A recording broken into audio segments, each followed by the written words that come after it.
بسم الله الرحمن الرحيم. الحاقة ما الحاقة وما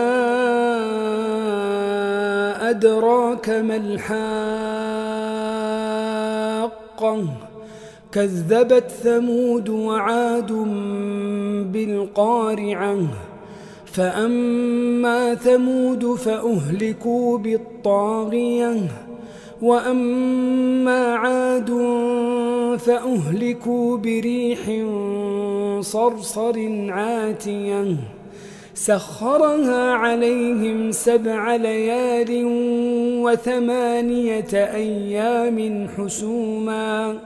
فترى القوم فيها صرعى كأنهم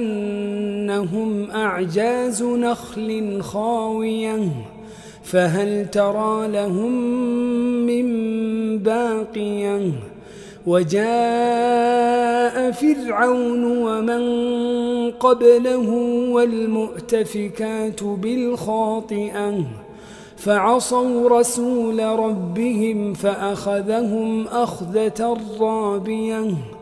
إنا لما طغى الماء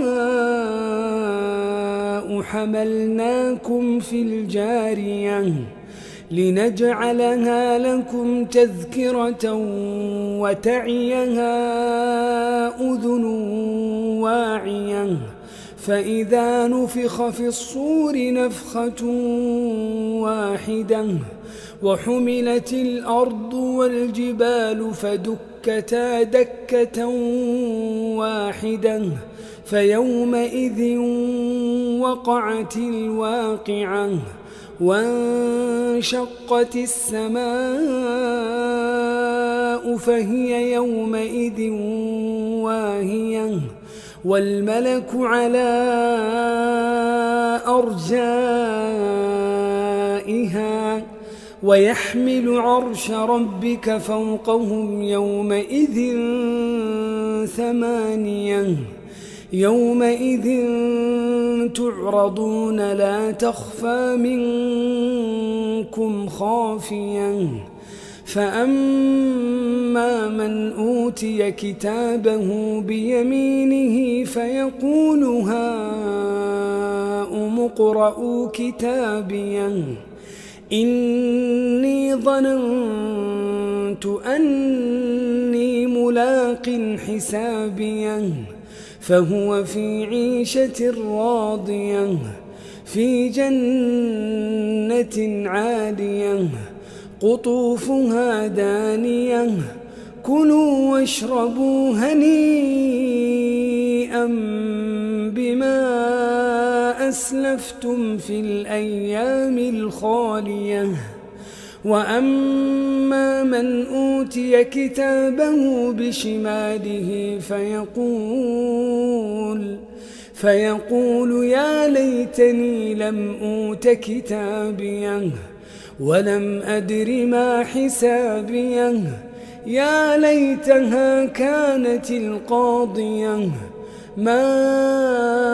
أغنى عني ماليه هلك عني سلطانيه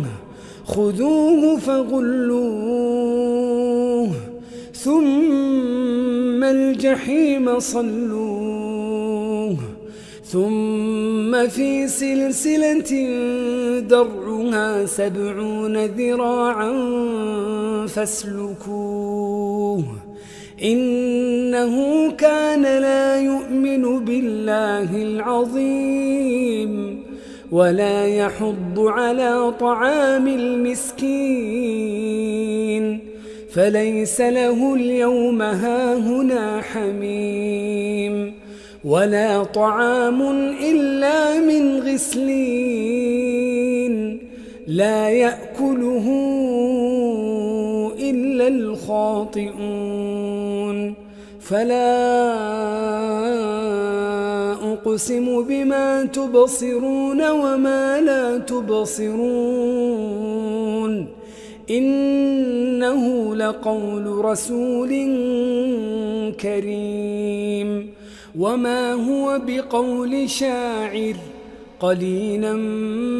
ما تؤمنون ولا بقول كاهن قليلا ما تذكرون تنزيل من رب العالمين ولو تقول علينا بعض الأقاويل لأخذنا منه باليمين ثم لقطعنا منه الوتين فما منكم من أحد عنه حاجزين وإنه لتذكرة للمتقين وإنا لنعلم أن منكم مكذبين وإنه لحسرة على الكافرين وإنه لحق اليقين فسبح باسم ربك العظيم